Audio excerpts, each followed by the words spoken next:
So Wendy Demark-Wahnefried is under a lot of pressure because she's supposed to deliver with everything we should know about lifestyle interventions that are evidence-based. So Wendy, please come up. Okay, I do feel the pressure, but since this is lifestyle interventions, those of you that want to stand up or are trapped in your row, everybody stand up and let those who are trapped make their way to the perimeter. And I'll get this talk underway. It is a great deal of pressure, particularly since there are so many experts in this audience that really could be addressing this better than I am. But I'm going to try my best about lifestyle practices among cancer survivors, a need to intervene. So what I'm going to do is review the data quickly on survivors' lifestyle practices as they relate to weight management, physical activity, diet, smoking, alcohol use. What really should be in here too is sun protection. Data are not as strong in that area, and for the sake of time, I've omitted them, but that's also a very important area. And then review the potential benefits of lifestyle interventions and challenges. So let's kind of go back to behavior and as a predictor of primary risk of cancer, just to set the stage here. So if we look at obesity, obesity is associated with the risk for 13 different cancers. The ones that are at the top of the list are those that have the strongest associations. And what you see there are relative risks of anywhere from 7.1 when you're talking about endometrial cancer to 1.1 for the other cancers that are at the bottom of the list, like thyroid cancer. When we look at physical activity, we see similar associations, and the real top runners here are colorectal cancer and breast cancer, but there are a host of other cancers, and they're listed there, that are associated with the lack of physical activity. And the lack of physical activity is also linked with other symptoms of cancer survivorship. Tobacco use, here you have the front runners here, lung, head and neck cancer, and much higher relative risks, 9 to 1.52, and then alcohol. Front runners there are head and neck cancer and esophageal cancer. The relative risks are 5-fold to 1.44-fold. And if you really look at alcohol consumption, there is really no safe amount of alcohol for many cancers, so the risk tends to be linear. So, and we also have the poor diet. And there are a host of different factors that are in your diet. There's saturated fat, there's meat, there's pickled foods, you name it, and really there are a little bit too many to feature right here on this slide. So we know that the cancer diagnosis can provide impetus for change, the teachable moment of cancer. However, there's very few people that go from this guy over here to that guy over there, just because of the cancer diagnosis. And those that do gravitate over to the right-hand side, sometimes what they do is they get all jazzed up about how they should improve their lifestyle behaviors after a cancer diagnosis, but if they're not reinforced by their oncologist, they tend to drift back into drinking beer and smoking cigars or cigarettes, whatever. So we really do need to support this change right from the get-go. And our data show that cancer survivors are still at need. If we look at obesity rates in cancer survivors, you can see here that you have this line that is rising up here for obesity rates. And the really interesting work of Heather Greenlee shows that the only curves that are diminishing over time for both women and men are those cancer survivors who are normal weight. It seems as though those curves are diminishing, but for any of the overweight categories, they are increasing. And the number of cancer survivors that are in the underweight category really has remained fairly stable since time, really 2000, and really if you wanted to track these over time. So underweight is less and less of a problem if we look at it proportionally. It's not to say that cancer cachexia isn't a problem. It certainly is a problem. However, against the backdrop of global obesity, we definitely have a problem here among our cancer survivors. Here are the graphs for physical activity. Now, what you see here is no physical activity, and you see there's a decline over time, which is great. But one has to realize this is no physical activity. So the bar is very, very low. And so we have to keep that in mind. We also have to keep in mind that there are pockets in the United States that are very low active. And these are this is the area that I'm from right here, Alabama. But many of you in this audience are from these darker states where physical activity is an issue in our cancer survivors. And then if we look at smoking rates among cancer survivors, we see encouraging news. Again, the curve is dropping. However, again, we have some disparities here among our survivors in the United States. And the really troubling news that younger cancer survivors may be at the greatest risk for smoking. And the data that Kevin showed are really disturbing for long-term risk. And then finally, I'm a nutritionist. I'm going to end with dietary data. Here is an analysis by Fang Zhang, who is at Tufts, and she looked at cancer survivors versus those who were non-cancer controls in the NHANES database. And what you see here is that the healthy eating index among survivors is significantly less, and there are some definite problem areas.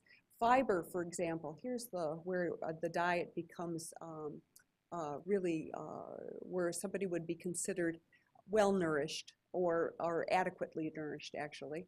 And you see here that cancer survivors fall very short for fiber. They fall short for vitamin D and vitamin E. They fall short for calcium and potassium. So really, it's no great surprise that they're at risk for osteoporosis, because many of the nutrients there really do support skeletal health. But then there's no surprise that cancer survivors may be at risk for cardiovascular disease because intakes of saturated fat are higher and intakes of sodium are higher. So, many cancer survivors have poor adherence to healthy lifestyle behaviors. Why do we care? Well, I think some of my colleagues here have already shown data that yes, continued smoking does matter. Continued obesity does matter. Continued physical inactivity does matter. And here are some of the problems that we face with cancer survivors. The recurrence, that really does account for 20% of our cancers now. Oh, sorry, I jumped to second cancers. Recurrence, which is always on the forefront of our survivors' mind. The second cancers, which account for 20% of the new cancers. Comorbidity, cardiovascular disease, osteoporosis, diabetes, adverse body composition change. Many of the treatments that we give our cancer survivors in hopes of bettering their survival do result in adverse body composition change in terms of skeletal health as well as muscle, lean body mass. And then that leads to functional decline and an inability to live independently. Well, with many of our cancer survivors being diagnosed at 65 and older, we do run a risk of having more and more people who need to go into skilled nursing care because they can't take care of themselves. And that's hugely expensive.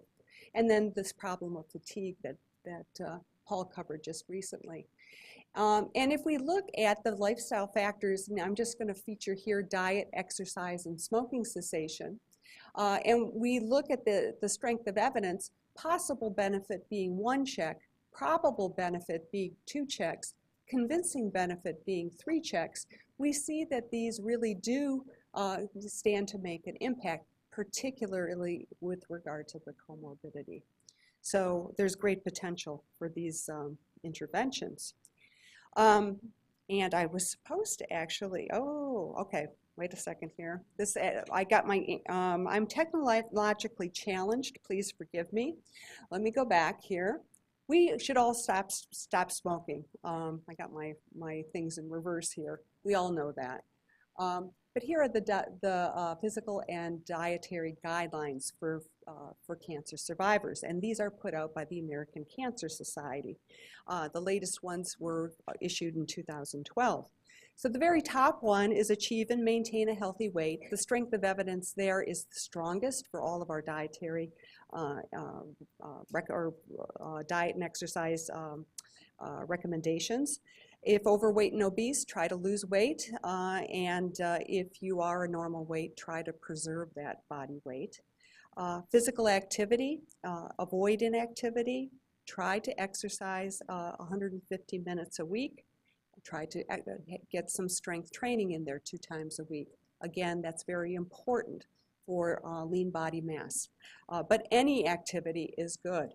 And then achieve a dietary pattern that's high in fruits and vegetables, high in whole grains, and for those that are overweight, to try to have a diet that is high in those things and low in sugars and fats, which are tend to be high in calories. Eat 2.5 cups of fruits and vegetables a day. Eat whole grains in preference to refined grains. And if you do drink alcohol and you're a woman, you should drink, try to limit to no more than 1 drink a day. And if you're a man, no more than 2 drinks a day. And then the news on supplements, which is try to obtain nutrients through diet first and only take a supplement if there's sign of a nutritional deficit that is either picked up by a dietitian or actually clinically diagnosed.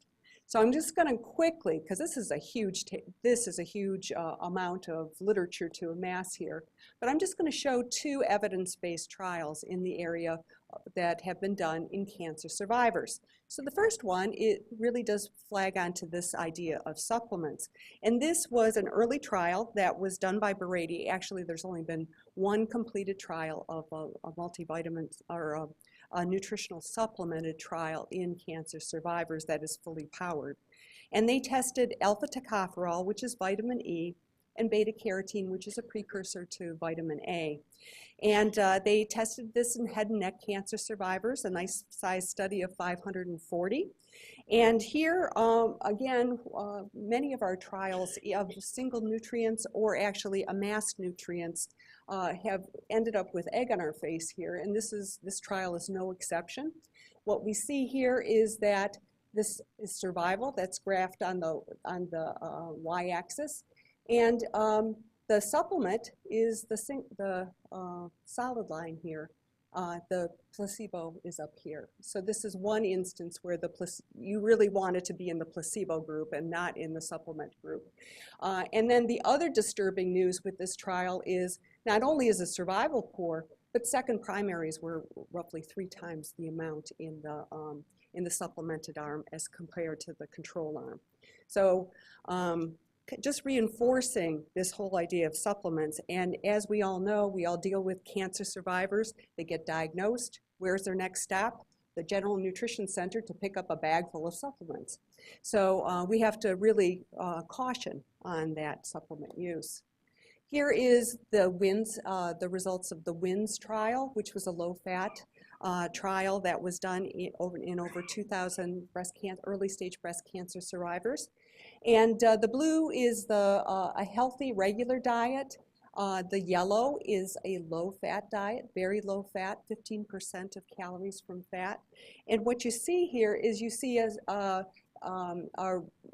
recurrence or cancer event prevalence in the cancer survivor, all patients, that is statistically lower. However, where you really see the impact is in ER-negative patients, where our therapies have been less than ideal in this population. So this is evidence that diet does in fact matter. Now, these patients that were on the low-fat diet lost 6 pounds over the course of the trial, therefore reinforcing the fact that weight loss may be beneficial for cancer survivors. So switching gears to weight loss interventions in breast cancer survivors, there has been, the very first trial was done in 1993 by Deward. Didn't accrue its full number of patients, but did show some success. And this literature has been reviewed by Reeves, who did a very nice job of basically summarizing all the trials that were done prior to 2014. And what Marina found is that these trials tended to be 2 to 18 months in duration, so fairly short term. They resulted in, around 60% resulted in a weight loss of at least 5%, and they had clinically significant benefits such as lowering hemoglobin A1C, insulin, inflammatory markers, improving quality of life, lowering lipids, increasing physical functioning, and lowering blood pressure. So there are some definite benefits to be realized with weight loss interventions. And in the field, there are all the rest of these trials that are now underway. Oops, wrong thing. Probably the one that a lot of people are now waiting for is this Be Well trial. Chasing the Holy Grail as to whether we can improve survival with a dietary intervention. But many of these trials are really aimed at more populations that are diverse, African Americans, Hispanic, and seeing if we have benefit there. So obesity and cancer has been a very large topic that we have been discussing. 2011, there was a workshop here, and it did really concentrate on biological mechanisms and then clinical translation. And I'd like to think that it actually led to this position statement from ASCO that was on obesity and cancer. Just in February, we had another workshop that was more focused on the translation of these findings to more of a, how do we get these findings that we have currently into practice, into the public health arena. And so some of the things that we discussed are the when should we start to intervene? And I'll just show some data here that when you ask cancer survivors, when in the course of treatment do you want to be intervened on, most people will say at diagnosis or soon after, but they'll take it any time. And Adams did an integrative analysis and found that when you try to recruit cancer survivors to lifestyle interventions, that you will see an increased interest and an increased rate of enrollment if you really target people who are closer to diagnosis than those that are more, have a longer way out. However, when you look at adherence, the adherence is the same. There's no differences. So that kind of shows that we really could intervene with diet and exercise at any time. However, there is also this study here in the smoking literature that shows that when you really try to intervene and try to get people to smoke, if we can intervene during this perioperative time, that might be a really good teachable moment for patients, and we really should be hopping on them early. So how to get started? There are different models that we have been advocating in the clinical practice, and the 5A model is one of the most successful, where you actually try to ask the patient if they know about the association, advise them on what they should do, maybe give them some materials, assess if they're ready to make those lifestyle changes, because you need to have the patient motivated before you start. And if they are ready, assist them with that and arrange for some sort of support for that cancer survivor. If they are not ready to move on it, then to just continue to plant the message of the importance of lifestyle change and then keep repeating it. Wash and rinse, if you will. So we know many of you in the audience are behavior change experts. We know there are some common elements of behavior change: self-monitoring, keeping dietary logs, weighing yourself regularly, self-efficacy, placing people in situations where they can succeed with lifestyle change and reinforce that behavior, and then support and long-term support by many.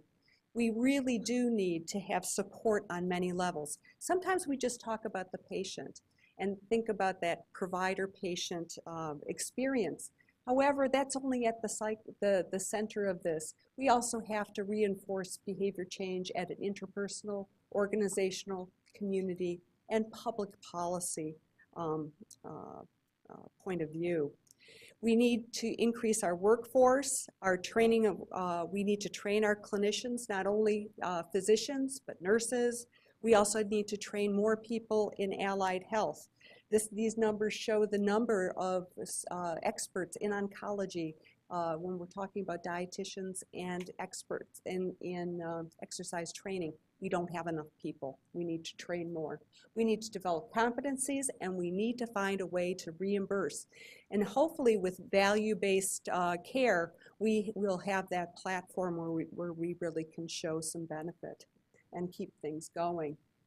The sad part is, and this study kind of reinforces, this is a survey among clinicians, and clinicians means not only physicians, but it also means nurse practitioners, nurses.